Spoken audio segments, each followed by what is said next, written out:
আমি সকলোকে শুভ দুপৰীয়া এইফালে দেখিছেই নহয় পটল এইফালে কেইপিচমান মাংস ভোট জলকীয়া নেমু এইফালে আৰু এটা আছে দেই আমাৰ কেমেৰামেনে দেখুৱাই দিব ভোলৰ চব্জি ভোল ভোল মোৰ পানী বটলটো দেখাই দে আকৌ অকণমান নেমু চেপি লৈছোঁ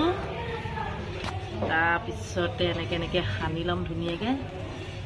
প্ৰথমতে ইয়াৰে এপিচ দি লওঁ ন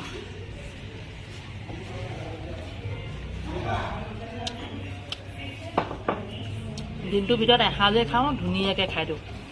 ৰাতি নাখাওঁ